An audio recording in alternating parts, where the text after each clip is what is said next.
दोस्तों, आपका अपने चैनल जय गुरुदेव में हार्दिक स्वागत है।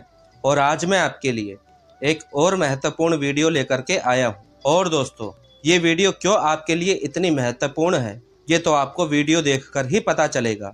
दोस्तों, हमारा तंत्र बहुत ही गहरा है और बहुत ही प्राचीन है। इस तंत्र की गहराई में आप जितना उतरोगे उतनी ही नई नई चीज़ें आपको देखने को मिलेगी, जिसकी कल्पना आपने आज तक नहीं की होगी। हमारे तंत्र में बहुत सी साधनाएं हैं और उनकी बहुत सी विधियां हैं, जिनका प्रयोग करके एक साधक अपने जीवन को पूर्ण रूप से बदल सकता है, अपने अंदर अनेकों बदलाव ला सकता है और तंत्र की मदद से अपने जीवन को बहुत ही सरल बना सकता है। दोस्तों, तंत्र की मदद से आप अपना कोई भी कार्य बहुत आसानी से पूर्ण कर सकते हो। लेकिन आजकल लोगों ने तंत्र का मजाक बना रखा है, तंत्र को बदनाम कर रखा है। तंत्र को देखने का नजरिया ही इतना भयानक कर दिया कि लोग तंत्र के नाम से ही डरने लग जाते हैं। जबकि तंत्र इतना बुरा नहीं है। तंत्र लोगों को जोड़ता है, आपका जीवन सरल बनाता है। तंत्र आपको रास्ता दिखाता है। तंत्र आपको अंदर से मजबूत करता है। लेकिन आजकल के लालची लोगों ने तंत्र का गलत प्रयोग करके सिर्फ अपने स्वार्थ को पूरा करने के लिए तंत्र का फायदा उठाया है। तंत्र कभी भी किसी का बुरा नहीं करता, बुरा सिर्फ व्यक्ति करता है जो तंत्र के प्रयोग से किसी का बुरा करता है, लेकिन अंत में इसका दंड भी उस व्यक्ति को मिलता है। तो दोस्तों, इसी के आधार पर आज मैं आपको तंत्र के ऐसे 2 प्रयोग बता रहा हूँ, जिनका प्रयोग अगर आप करते हैं तो आप अपने जीवन में प्रसिद्धि पा सकते हो।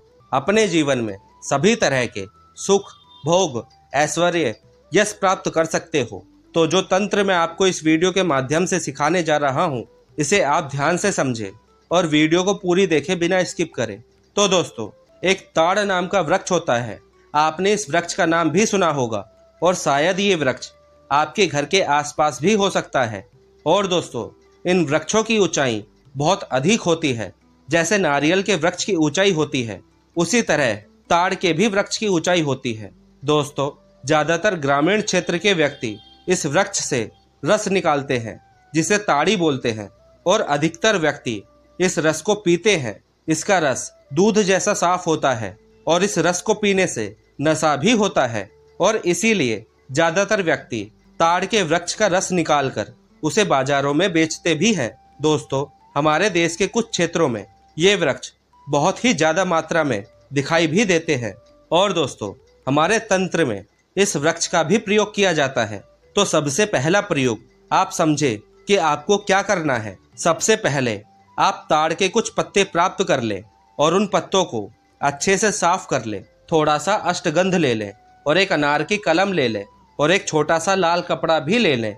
उसके बाद उस ताड़ के पत्ते पर आपको अष्टगंध से इस मंत्र को लिखना है, और मंत्र को लिखने के बाद उस पत्ते को लाल कपड़े में लपेटकर अपने पूजा के स्थान पर रख दें और रोज उसी मंत्र का जाप करें। और ऐसा करने से आपके पास कभी भी धन की कमी नहीं होगी, निरंतर धन बढ़ता ही रहेगा। और दोस्तों, इसी का एक और प्रयोग मैं आपको बता रहा हूँ, इसे भी ध्यान से समझें।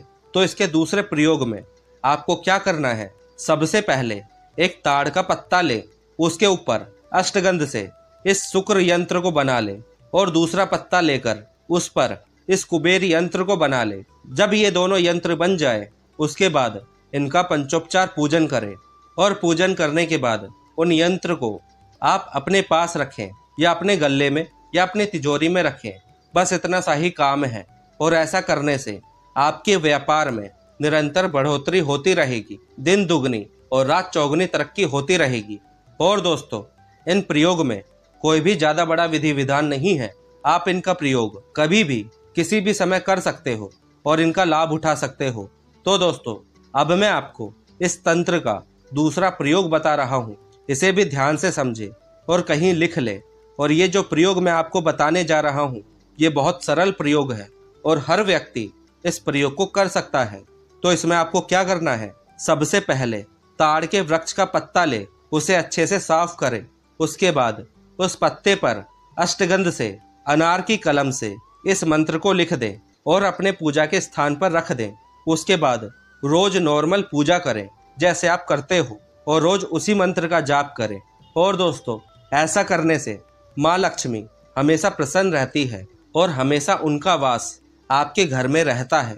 और जैसे आप रोज मंत्र का जाप नहीं कर सकते हो तो 11 दिनों का या 7 दिनों का संकल्प ले लें, और जैसे आपके जाप पूर्ण हो जाए, यानी कि 11 दिन या 7 दिन आपके मंत्र जाप पूर्ण हो जाए, उसके बाद उस यंत्र को वहां से उठाकर अपने घर की दीवार पर लगा दे। यंत्र को दीवार पर लगाने के बाद केवल अगरबत्ती दिखाओ और नॉर्मल पूजा करें और रोज उस यंत्र का दर्शन करें। और ऐसा करने से भी माँ लक्ष्मी की कृपा हमेशा बनी रहती है। बस इस प्रयोग में एक ही नियम है कि जब आप इस प्रयोग को करते हो तो उस समय आपका भाव अच्छा होना चाहिए, नीयत साफ होनी चाहिए और जो प्रयोग आप कर रहे हो उसके प्रति विश्वास होना चाहिए। तभी उस प्रयोग का फल आपको प्राप्त होगा। जैसी जिसकी भावना होगी वैसा ही उसे फल मिलेगा।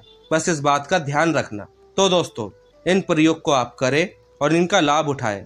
इसी के साथ मैं इस वीडियो को विश्राम देता हूँ। फिर मिलेंगे किसी नई वीडियो में किसी नई साधना के साथ। जय गुरुदेव।